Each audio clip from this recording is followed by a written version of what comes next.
don't know. Every time I move, I lose. When I look All right, welcome to the Young Turks. It's going to be an awesome show. Of course, everybody knows that. We have a new richest person in the world. I just saw this. I don't have it prepared. It's not even among these 200 some odd pages of notes. Guess who it is? Oh my God.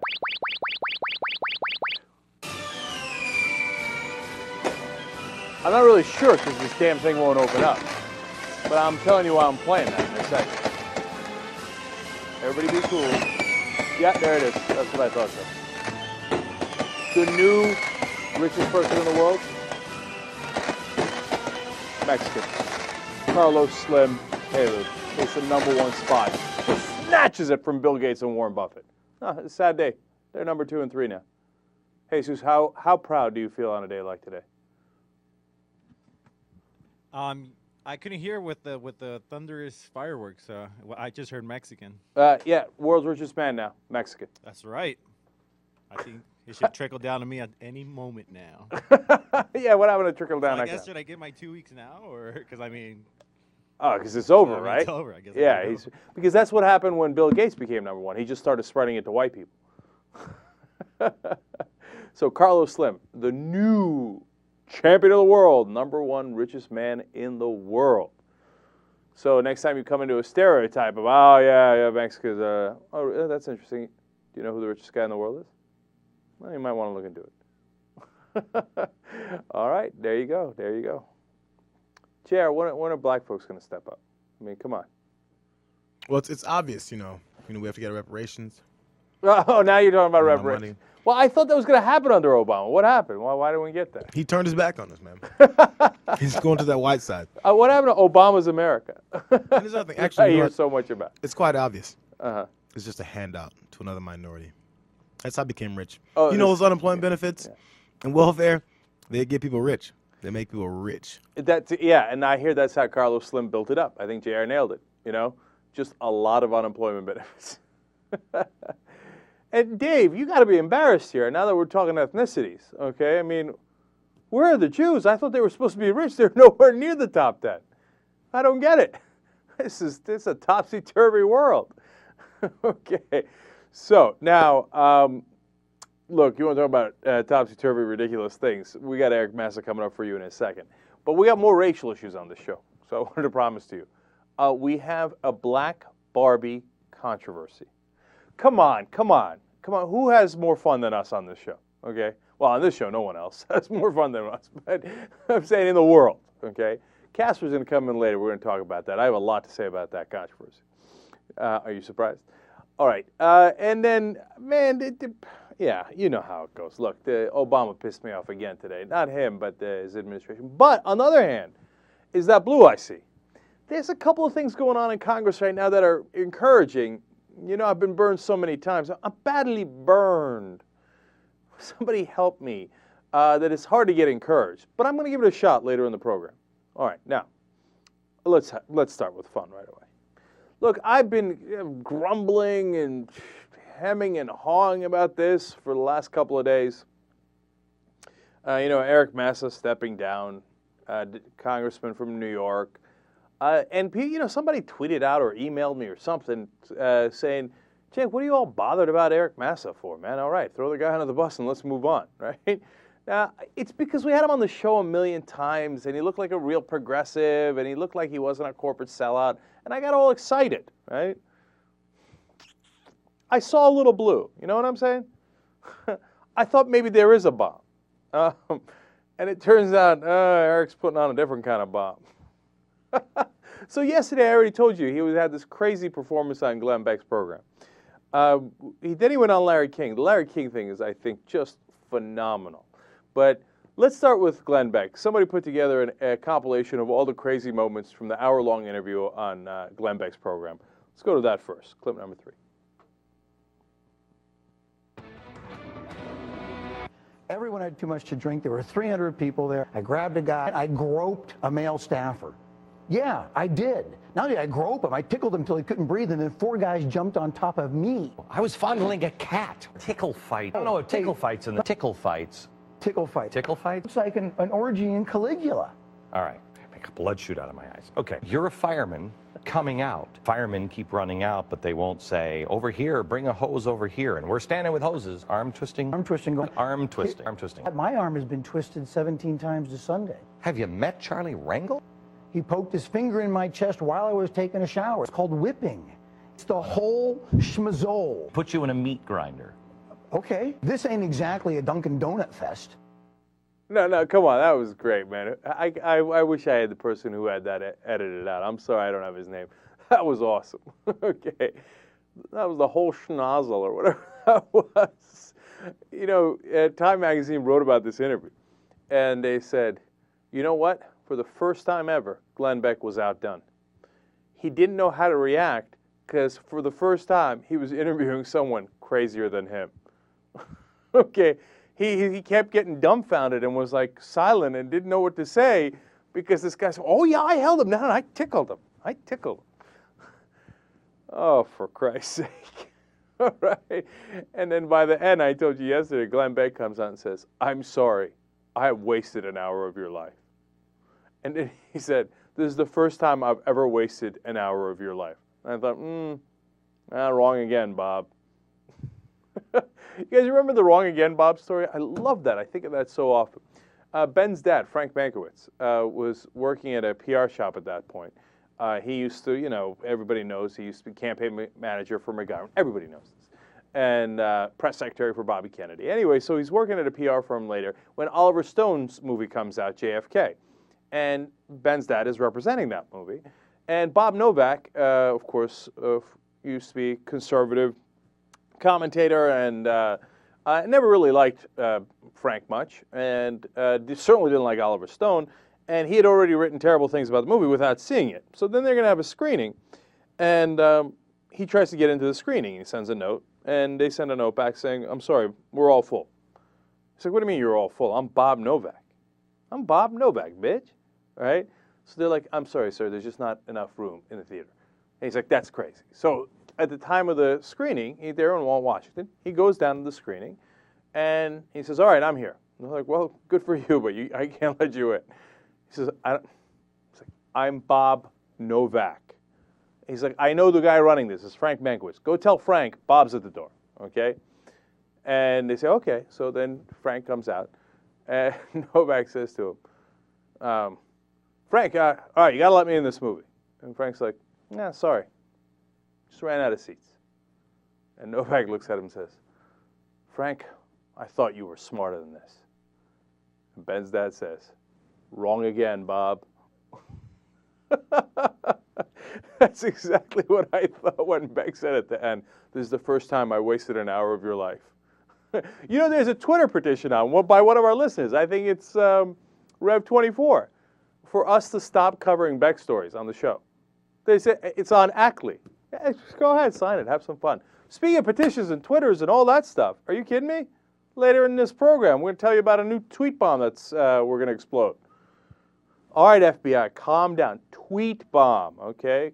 Calm down. All right, so that's coming up a little bit later, and we got a petition against Harry Reid. We're tweeted out and petitioned out like crazy today. All right, but I'm not done with Massa yet. You want more Massa? And who doesn't want more Massa? So after he's done with Glenn Beck, he goes on the Larry King show. Oh, no, don't do it, Eric. Don't do it. Now, Larry, as usual, is going to ask what seems to be a fairly obvious question, and he's going to catch some heat for it. And once again, he's going to be befuddled. This is fantastic. Clip number 4. And we're back with former Congressman Eric Massa. Maybe silly, but I guess we have to ask it. Are you gay? Well, here's that answer. I'm not going to answer that. In year 2010, why don't you ask my wife, ask my friends, ask the 10,000 sailors I served with in the Navy. No, I'm not going to answer that. That is so. You don't have to. I said. Well, but it's an insulting. This ain't Larry, I didn't mean it to insult you. No, not me. It insults every gay American because somehow. Yes, it does. It somehow classifies people. Why would anybody even ask that question in this day and age? You said you groped someone. Well, and here you go back to that. Who was a male. And Larry, and I explained what that was 3 times. Okay. Come on now. And by the way, you also said you understood that explanation. I do. You did. I understand it. Okay. But we're just asking to set the record straight. I'm not offending. Yeah, at least I'm not trying to offend. Certainly would not offend the gay community, or meaning to. That was awesome, man. Why don't you ask my wife? I don't know. She's not on the show. You're on the show, Eric. There's charges that several male staffers say that you sexually harassed them. You admitted that you held them down, groped them, and tickled them.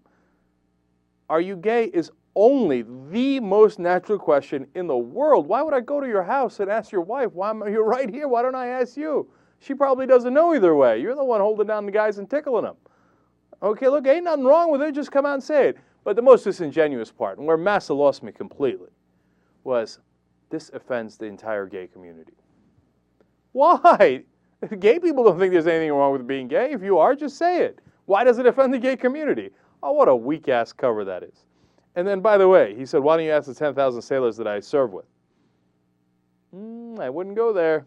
I already told you yesterday. I read more about it today. There's a lot of blogs out there from some of those sailors. Eric, you don't want them asking. Okay. Yeah, I feel bad. I'm going to give you a little bit. Apparently, Massa, according to some, you take it for what it's worth, giant grain of salt, la la la la, right? When he was a higher level officer, number 2 or 3 guy on the ship, he would go down and do laundry by the male showers of the younger guys. Normally, those officers have their laundry done for them, and if they were going to do their laundry, they certainly wouldn't do it there. But people say that he would go down there just to be able to check out the shower. Now, okay, look, you can say that's crazy, and that sounds like such rumor and gossip, and I'm 90% of the way there with you. But then there's the guys that he went on away trips with, and magically there was only 1 bed instead of 2 beds. In the middle of the night, is that 2 pillows? No, those are my legs. Everybody's seen planes, trains, and automobiles. You know what's going on. All right, now this whole thing has become ridiculous. Okay, oh well. Like I said yesterday, done. Man, if you're going to go after people, Eric, you got to have your own house in order. And you can't go doing this stuff. It's the easiest way to pick anybody off is to talk about their sex life, and so we got to be careful with it. But in this case, boy, did Eric give them plenty of ammunition. All right. One last thing. Oh, Larry King. You said you tickled people. They were male. I don't know if you heard it. He added at the end of this interview. They said, was that the right way to handle this? He said, look. I'm a pro. That's what pros do. I'm a professional. Look it up in the book. That's what he told Mass afterwards. All right. Look, I'm going to keep on going with the clips because I'm having fun here. I'm going to go to Markos Moulitsas. He's of course, the founder and editor of Daily Kos. He had a great comment on Rush Limbaugh and an unfortunate comment on Dennis Kucinich. First, let's go to the Limbaugh one, clip number 6. Now, when Alec Baldwin once threatened to leave the United States if Bush won re-election, Limbaugh had a great time with that, went on and on about it endlessly, and specifically mocked the idea of moving to Canada because of Canada's socialized healthcare system. Rush said on the air he didn't know where he would have to go to have the healthcare system he wants. I'm not sure the healthcare system Rush wants exists anywhere on the planet. Do you know where you might recommend for Rush to find his absolute perfect private sector health plan? Well, it wouldn't be Costa Rica, but I'll tell you what probably would work. I think Somalia would be great for Rush. I mean, it's a libertarian paradise. Everybody has guns. There's not much of a government. There sure as heck isn't government-run healthcare. So I think if you're talking about Russia's worldview, I can't imagine a better place than Somalia, as long as he can find himself a nice $20 million pad in Mogadishu. That's a great point, man. We talked about how the Republicans these days, they seem like they want anarchy. No government, no matter what. Government can't do anything right? Well, Marcos picked a great country that I had not thought of before. Somalia is perfect for them. There's no government at all. And he's right. They got plenty of guns. You should feel great. It's a free market paradise. Mogadishu, look into it, Rush. Okay? You don't want to go to Costa Rica. Costa Rica has nationalized health care. You don't want that. They got the government meddling in everything. Do you know that Costa Rica is totally in favor of peace? They're very well known as a country that, does not get involved in any of those conflicts. Rush, you don't want any part of that. You know who has conflict and who has a lot of war? Somalia. Come on, look into it. Think about it. It's a great suggestion by Marcos. Now, on the other hand, I didn't love what Marcos had to say about Dennis Kucinich. Dennis Kucinich was on Hardball the night before with Lawrence O'Donnell, and we played you some of his clips. And he said, look, this is not what progressives wanted. This is way too watered down, and I don't think the bill makes sense. And just like I said from the beginning, I'm going to vote against it if it doesn't have the public option and all these other things that is necessary to make a strong health care reform bill. I really respect that opinion. Marcos is on the other side of this. Let's hear what he has to say first. Now, the sharpest criticism I have heard of the Obama bill, the Democrats' bill, came on this show last night by Dennis Kucinich. I mean, it made me wonder if Dennis Kucinich had been sitting at on the Republican side of the table at the big forum with Obama, it might have turned out differently. Kucinich criticizes this from his perspective on the left. It doesn't do enough, and he goes through and knocks down Democratic talking points point by point. How is the Kucinich position being received out there in the liberal blogosphere? Well, it's definitely a very Ralph Nader-esque approach, I think, to politics, a very unrealistic and self-defeating approach. I mean, Ralph Nader paved the way for 8 years of George Bush and wars and an attack on our civil liberties and in our economy. And I'm going to hold people like Dennis Kucinich responsible for the 40,000 Americans that die each year from a lack of health care. And I don't care if you're a Republican or you're a conservative Democrat or you're somebody like Dennis Kucinich. Fact is, this does a heck of a lot for a lot of people. And like I said, it's not perfect. It definitely needs to be improved, but it's a first step. And God knows it's taken us a long time to even get our toe in the door, given the corporate interests that are arrayed against any kind of real reform. So I think this is a first step. It's definitely not the end of the path. It's not the ideal solution, but we are our foot's in the door. And if somebody like Kucinich wants to block that, I find that completely reprehensible. Now, is it reprehensible enough to mount a primary challenge against him? We've seen that some Democrats are dissatisfied with Blanche Lincoln on the moderate side, being too moderate. They want to challenge her in a primary. Is it possible to be too liberal and not practical enough and therefore merit a challenge in a primary, especially if Dennis Kucinich votes, as he promises he will, votes against this bill in the House of Representatives? Yeah, absolutely. I don't think he gets a pass. I don't care what his excuse is. Fact is, this is a good first step. And he's elected not to run for president, which he seems to do every 4 years. He's not elected to grandstand and to give us this ideal utopian society. He's elected to represent the people of his district. And he's not representing the uninsured constituents in his district by pretending to take the high ground here. What he's doing, he's undermining this reform. He's making common cause with Republicans. And I think that's a perfect excuse and rationale for a primary challenge. Yeah, I couldn't disagree more. Now, you're telling me that we got enough primary challenges against conservative corporatist Democrats that we're going to waste time and energy and money doing a primary challenge on a guy who's actually progressive? You're going to do a primary challenge on a guy because he wouldn't buckle like every other Democrat did, that like we always complain about? And look, let's be very clear here. Marcos is a big guy in the liberal blogosphere, but he does not represent the liberal blogosphere by himself. I mean, he should have made that clear from the get-go. I know these interviews go on by in what appears to be a second, right? So, but he doesn't speak for everybody online. That's crazy, right? Now, I can tell you right now, there's a great number of people online who think, no, Kucinich did the right thing, or Kucinich, as Marcos kept calling him. So, look, it's one thing to disagree with Kucinich. That's perfectly normal, and Marcos has a perfectly valid point in that. But it's ironic to say that Kucinich is being so ideologically pure that we must get rid of him. No, it seems like you're being the doctrinarian and saying if you don't agree with the Democratic position, you got to go.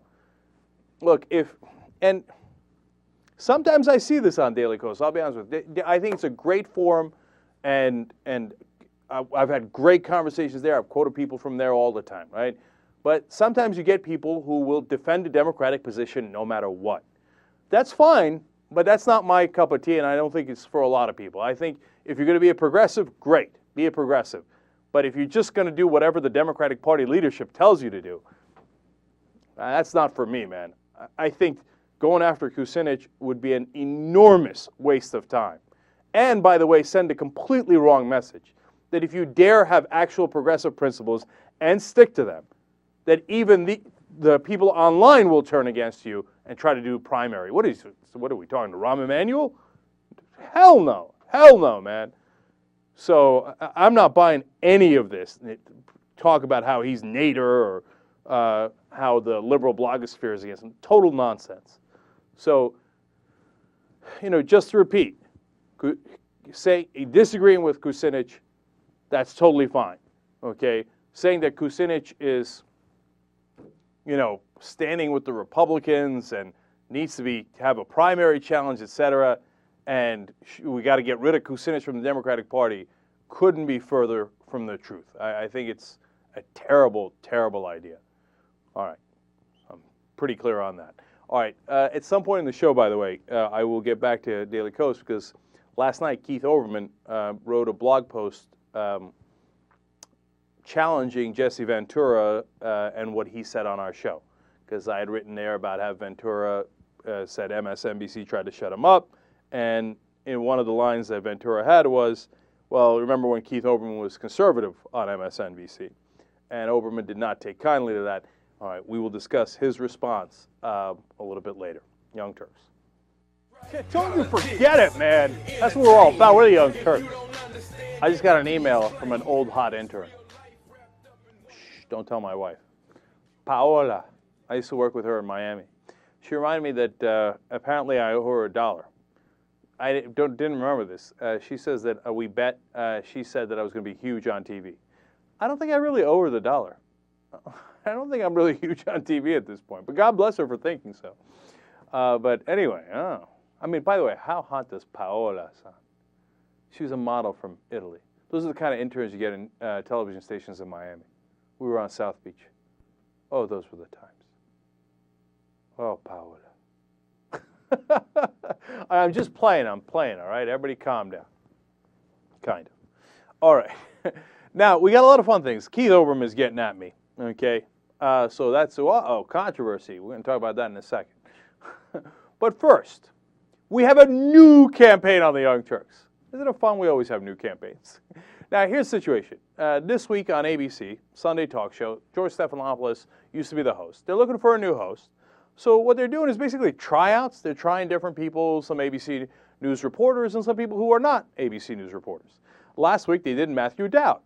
He's an absolute conservative, and he was, in fact, part of the Bush administration. Now, he didn't agree with everything that Bush did, and at the end, he disagreed a little bit. So they're like, good enough. Let's give him a shot. Where is the progressive host that they're trying? Did I miss it? I didn't see it, did I? Okay, so why not us? Why not now? So what we're going to do is we're going to ask ABC to consider, not to give me the position, calm down. Are we not reasonable? Give me a one-week tryout like you are with the conservatives and everyone else. Why not? You got no other progressives right now that you're trying, so let's go for it. So here's the email for ABC. This week at abc.com. You just email them, say, why don't you try Cenk Uygur or the Young Turks as a guest host 1 week? Nothing could be more reasonable. You know what? We're going to hit them on Twitter, too. Two ways that we're going to hit them. First of all, their Twitter account is twitter.com/ABC. Very simple, right? So send over there the same request. But hold, because tomorrow, all together, Thursday at 8 o'clock Eastern, we're going to launch a tweet bomb. Oh, no. That tweet bomb is going to say, very simple, at ABC, give Cenk Uygur of the Young Turks an opportunity to guest host this week. And then it's got a little web address there that leads you to a video that one of our listeners put together saying, look, Cenk has interviewed just about every relevant newsmaker in the country, and I'm not sure they're trying anyone that's interviewed as many people as we have on this program. from Alan Greenspan to President Carter to John Kerry and to Mel Brooks. And the list goes on and on. I mean, you check out the video. There's hundreds of names there of almost every relevant newsmaker. So tomorrow, everybody get together. 8 o'clock, Thursday, Eastern. We launch the tweet bomb. Oh my God, it's going to be so much fun. Okay, now here's the other fun part of it. Imagine for a second if it worked. And we did 1 week. I mean, come on. It's impossible to be more reasonable. 1 week. Oh, let me get at him. Okay?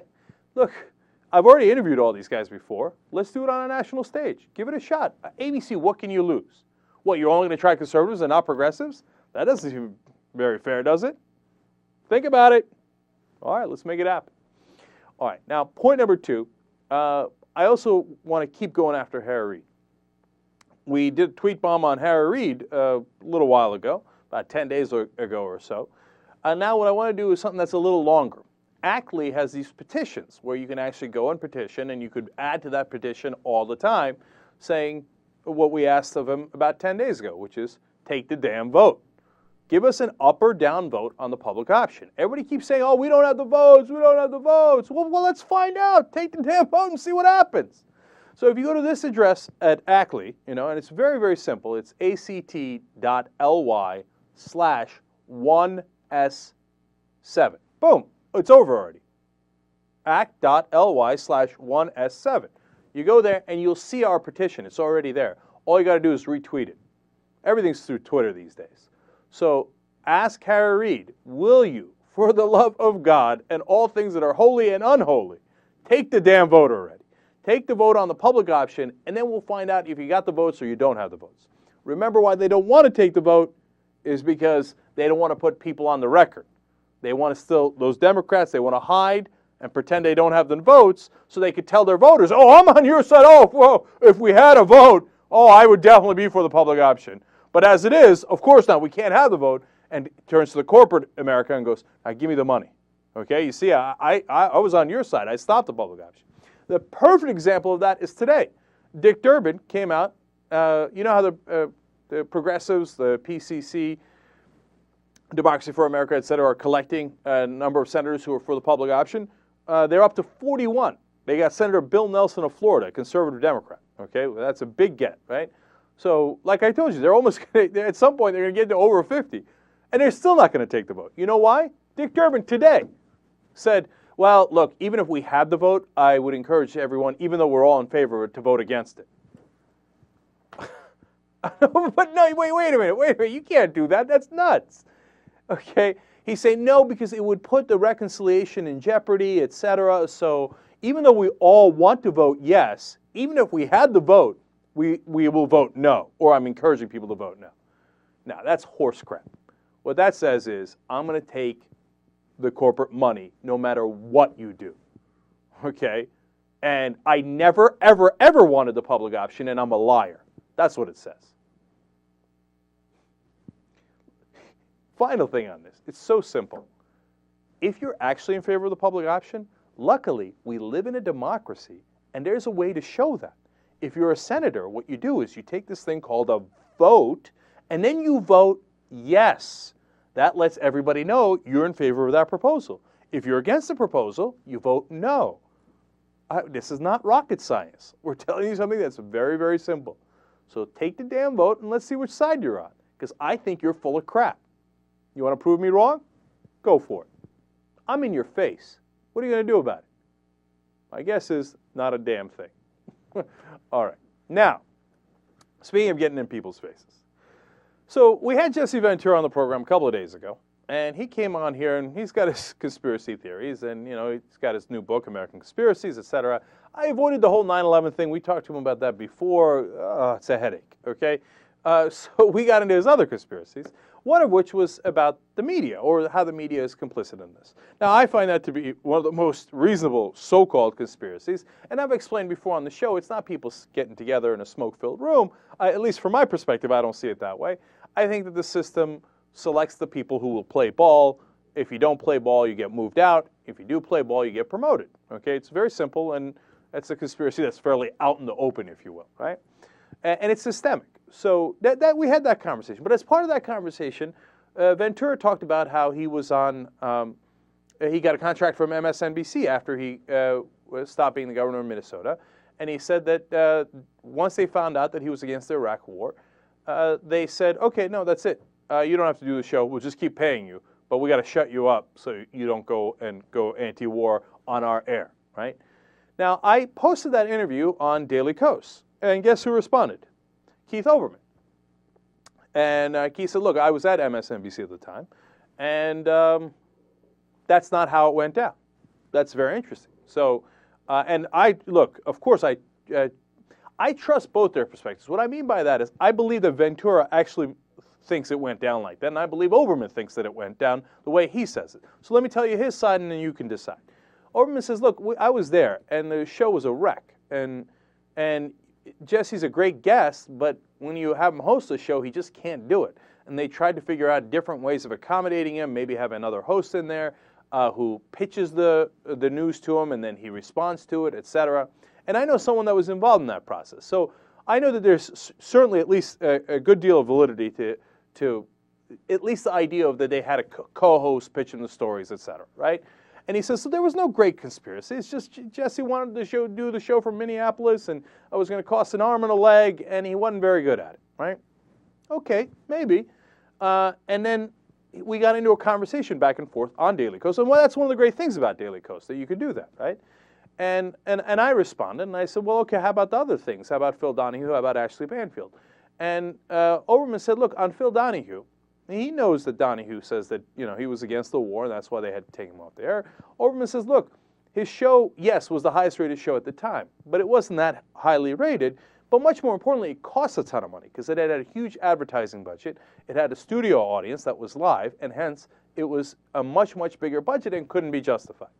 Now, the flip side to that is Phil Donahue's producer at the time has unearthed memos from MSNBC executives saying, we can't have this guy speaking against the war on our air.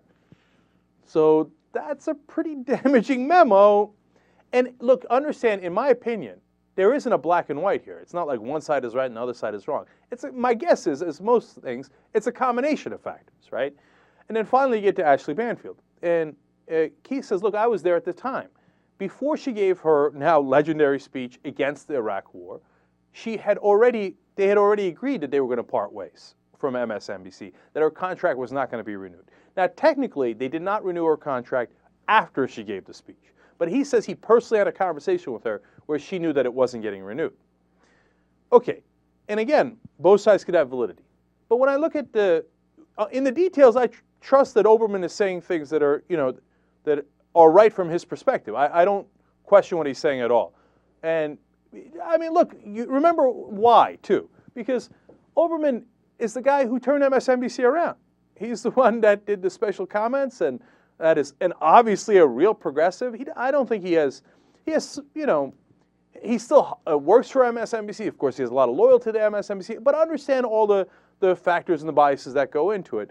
But there's a reason why Olbermann has the kind of credibility that he has. In fact, there's a story about how he quit MSNBC the first time around because all they did was Monica Lewinsky stories. So everybody's got great credibility here. But when I look at it, not in those details, but in the overall picture, what I see is MSNBC that got rid of Jesse Ventura, even though he had a contract, but paid him out. Phil Donahue, even though he was the highest rated show, but it was expensive. Ashley Banfield, who was also against the war. Did they know she was against the war before she did her speech? Why did they get rid of her contract in the first place?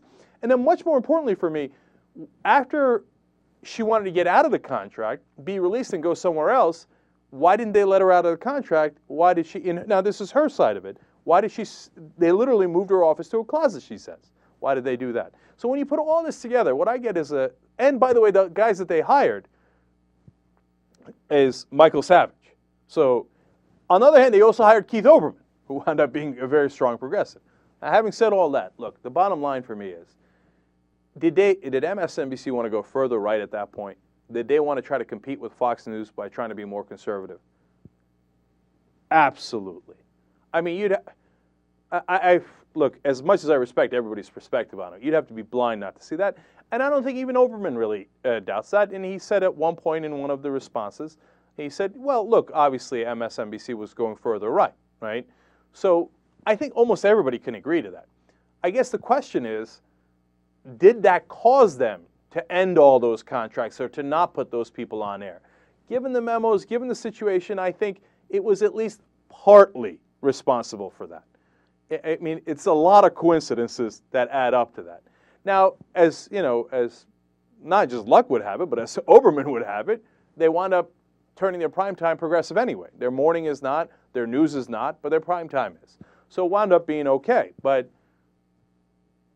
was the media there against having a position against the war? And was MSNBC a part of that? I think absolutely, yes. Okay? And but that goes exactly to my point, which is that the MSNBC, and I hope that Oberman and the people at MSNBC don't think that that's how we think of it, like that they get in a room and they go, okay, let's conspire, right? At least not from my perspective. I can't speak for Jesse Ventura. But they make the decisions that the executives want, to go in a general direction. And they didn't want to put opinions out there that were against the war. And so they didn't. And the way that manifested itself is in all those little decisions. Or at least contributing to those decisions.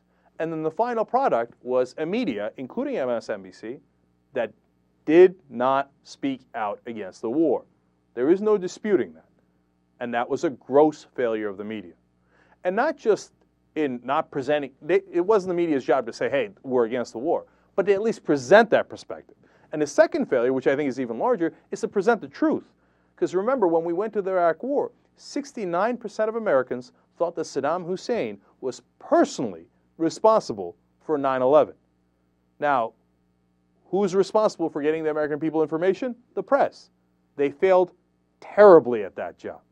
Now, some, like MSNBC, ironically, have improved. Others have not. I think those are the obvious facts. All right, Young Turks. This is Barbara Walters from Sirius. All right, back on the Young Turks. Jay Gadana with you. Here's the situation.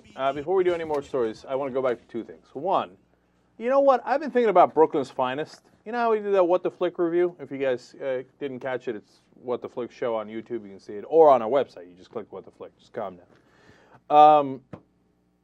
And no, I'm not buying it. Ben and Matt were against Brooklyn's Finest, and the more I think about it, the more I like that movie. Mm-hmm. That would make an excellent movie for you to go see this weekend. I'm sticking to my guns. Okay, random. Furthermore, yesterday, sometimes I check out the YouTube comments. I'm amused by that, right? And there's things to be learned from that, too, because some parts you have to totally ignore, some parts you trust the audience, right? Obviously, there's a lot to learn from. Anyway, I checked out the comments on the cock video, the butt injections with the cock. I'm scared to know what those comments said. You know, this is quite immature for the Young Turks, you know? Oh, did we get comments like that? Yes. And, first of all, it was immature. It was the most immature segment I think we've ever done. But it was so fun, and I loved it. Okay. Like, this is unacceptable. No, and by the way, people liked it, too. Okay. For those of you who didn't love it, well, I hear you. It was definitely immature. Come on. Just take a load off. Everybody calm down. I never understand that. Yeah, you know, it was immature. Is there a law? Is that one of the 10 Commandments? Don't be immature. Is that a law in the United States? If you're immature, you're damned. Why? Well, yes, we were immature. Yeah. Guess what? Watching football and yelling at your friend's face saying, how about that? That's immature, too. We do that every season. So who cares? Speak for yourself. I'm very calm when I watch football. All right. Anyway, no, JR, to specifically answer your question, it is not in the TYT bylaws that we have to be mature. It's not our fiduciary responsibility. All right, let's do Gay Saudi Man. Okay, a 27-year-old man in Saudi Arabia has been arrested because he posed as a police officer and he made a sexy YouTube video where he is trying to seduce a man. Now, the man holding the camera, by the way, is also arrested. Okay, thank God. Because, now I watched this video. You're about to watch it in a second. At first, the story spun it like, he was really trying to, get this guy to do something dirty to him, right? And as you watch, you're like, wait a minute, this guy's obviously in on it. Right, yes. I mean, this is not Bad Lieutenant Saudi Arabia style. But I love what they charge them with. But I want to save that till after we watch the Right. video. By the way, before we watch the video, I just have a small feeling that the subtitles might not work. Okay? Okay. So I'm going to tell you exactly what happens.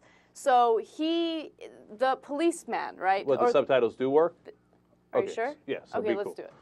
Okay, let's watch. عليكم. عليكم السلام. لو سمحت رخصة واستمارة.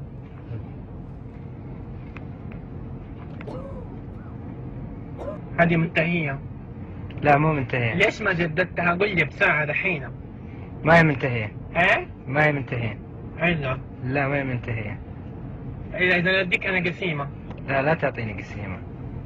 طب أنت إذا تعطيني شيء. إيش هو؟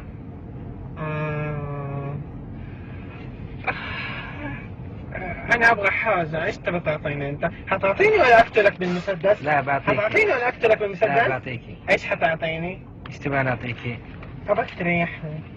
خلاص أريحك. إيش حتريحني بقى؟ إيش تبغى أريحك؟ أرتاح نفسيا. ترتاحي نفسيا. أيوة.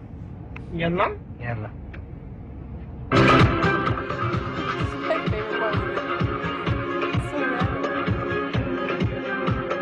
Imagine what a real cop did this to you.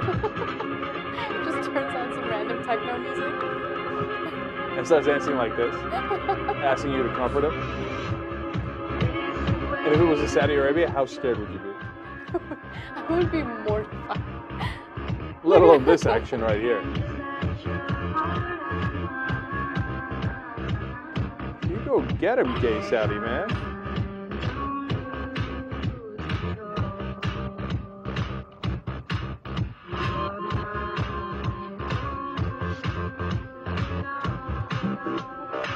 That makes me super uncomfortable. Yeah, I hope it's not loaded, man. I know he's getting all phallic with it, but I'd be a little careful with that thing.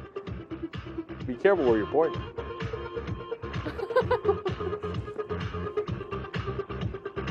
Are you sure this guy's gay? Although at this point I started to wonder if he really was a guy. Really? Because he's got No, the really his- long hair, like, what does he have, lipstick on, or? He has the chest of a male. Yeah.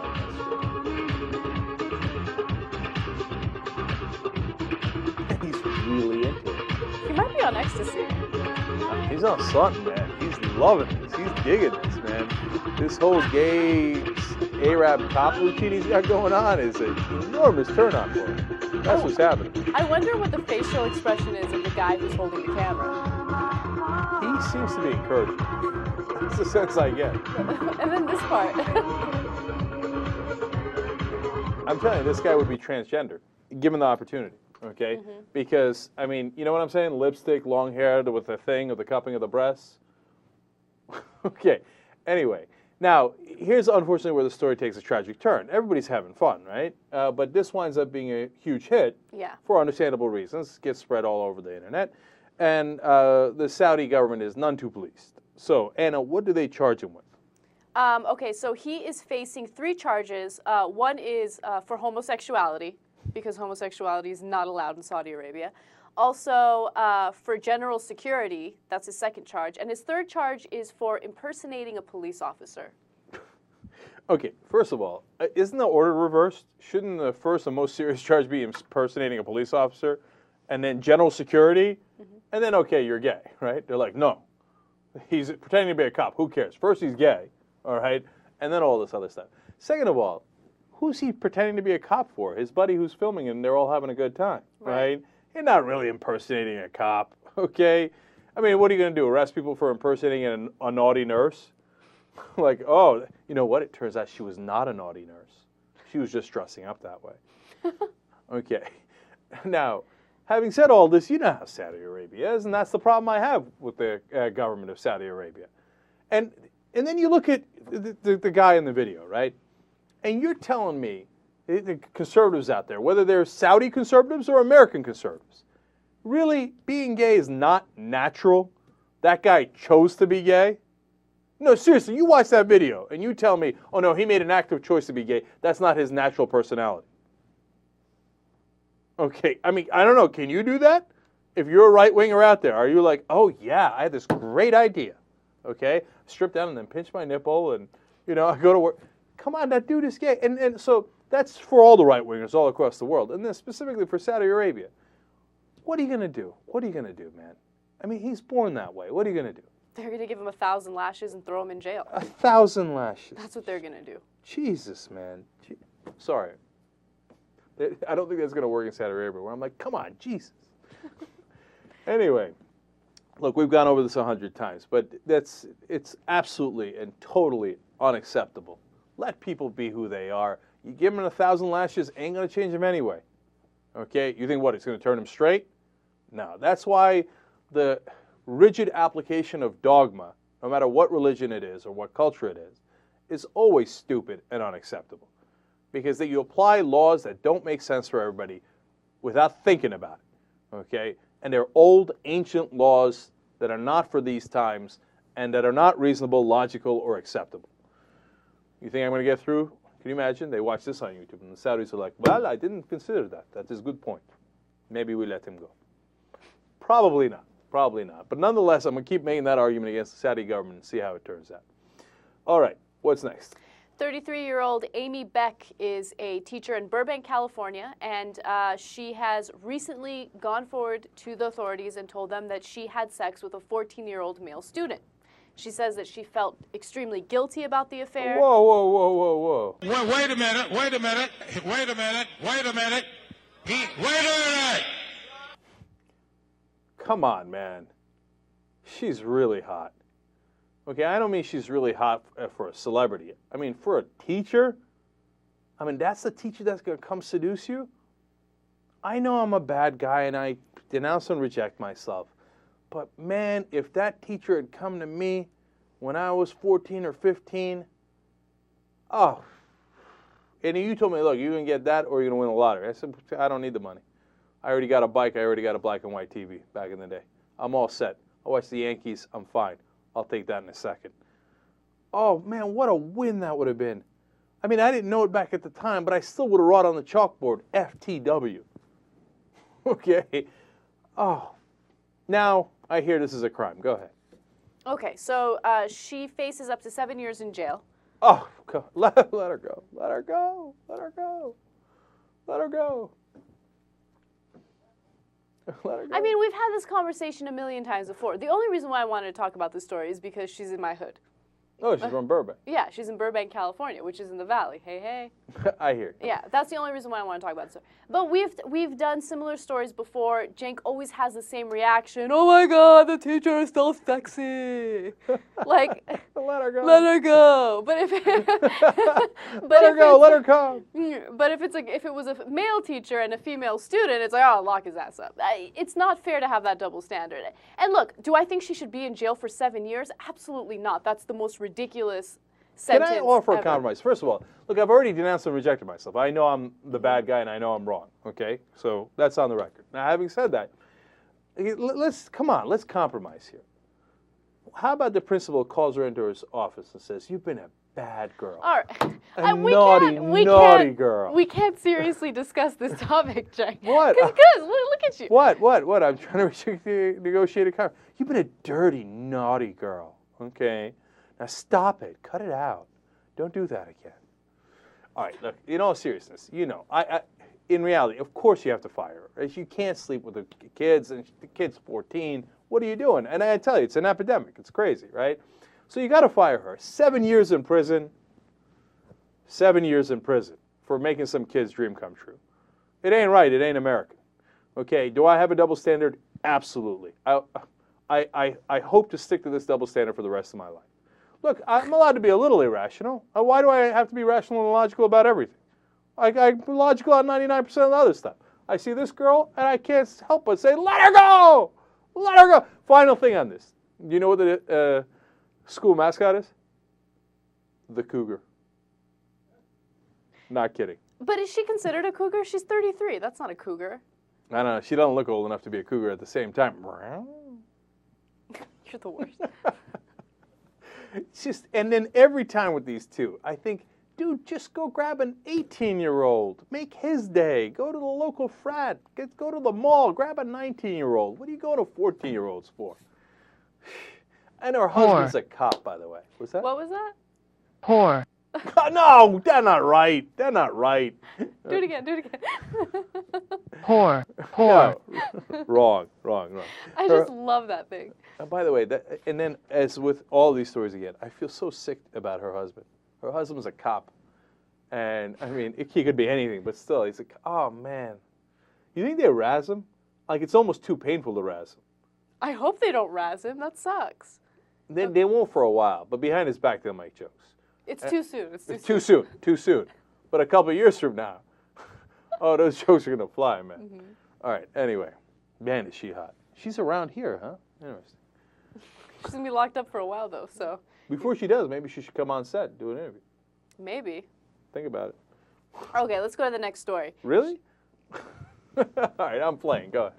Okay, this is Jenk's favorite story of the day. Oh, yeah. Okay, an assemblyman in Brooklyn, his name is Felix Ortiz, wants to ban restaurants from using salt while preparing food.